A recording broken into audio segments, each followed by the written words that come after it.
நாம் இன்றைக்கி கவர்மெண்ட்லேருந்து கொடுக்கக்கூடிய நியூட்ரிஷன் கிட்டில் என்னெல்லாம் இருக்குது அப்படிங்கிறத பற்றி தான் பார்க்க போகிறோம்.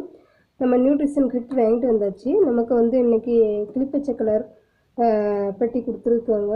இது வந்து 3 மந்த் முடியுமே நமக்கு கொடுத்துருக்காங்க. உள்ளே என்ன இருக்குதுன்னு பார்த்துருவோம். பாருங்கள், ஓப்பன் பண்ணியாச்சு. உள்ளே ஒரு டவல் இருக்குது. டவல் வந்து நல்லா பெரிய டவலாக இருக்குது.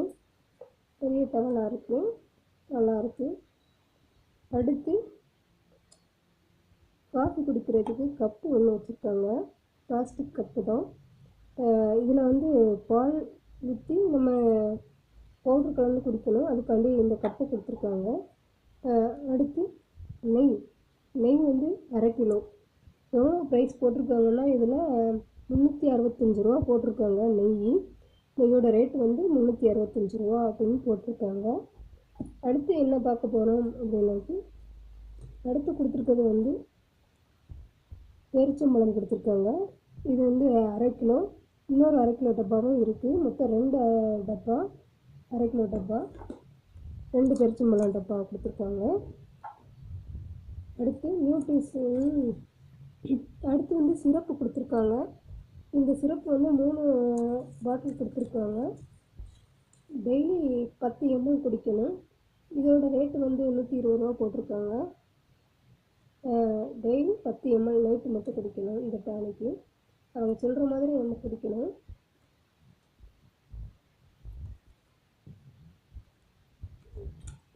சிறப்பு கொடுத்துருக்காங்க.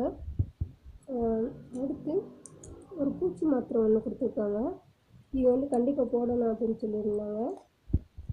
அடுத்து நியூட்ரிஷன் பவுடர். இந்த பவுடரை வந்து நம்ம பாலில் கலக்கி குடிக்கணும். ஆனால் இதோட டேஸ்ட் வந்து சிலருக்கு ஒத்துக்கிடாது. அதனால் இந்த பவுடரை வச்சுருந்து இந்த பேபி பிறந்ததுக்கப்புறமா பாலில் இதை கலந்து குடிச்சிங்கன்னா ரொம்ப ஹெல்ப்ஃபுல்லாக இருக்கும் அப்படின்ட்டு தோணும். நல்லா ஹெல்ப்ஃபுல்லாகவும் இருக்கும் இந்த பவுட்ரு. இப்போ குடிக்க உங்களால் முடியலை அப்படின்னாக்கி நீங்கள் பேபி பிறந்ததுக்கப்புறம் இந்த பவுடரை குடிங்க, நல்லாயிருக்கும். அதுக்கப்புறம் இந்த கூடை இவ்வளோ பொருள் அத்தனையும் இதில் இருக்கிற அத்தனை பொருளையும் இந்த பச்சை கலர் கூடையில் வச்சு நமக்கு கொடுத்துருந்தாங்க. இது வந்து நம்ம வந்து ஹாஸ்பிட்டலில் பிறந்து பேபி 3ஆவது மாதம் முடியுமே நமக்கு கிடச்சிருக்கு இந்த கிட்டு. இப்போ இது எல்லாத்தையுமே நம்ம உள்ளே எடுத்து வச்சிடலாம். அப்பப்போ தேவைக்கு தக்கபடி எடுத்துக்கலாம். அடுத்து ஒரு கப்பு, ஒரு நெய் பாட்டில், அடுத்து சிரப்பு 3,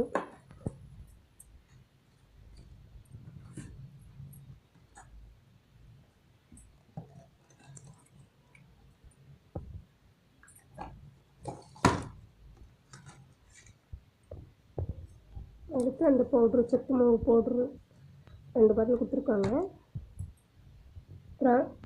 துண்டு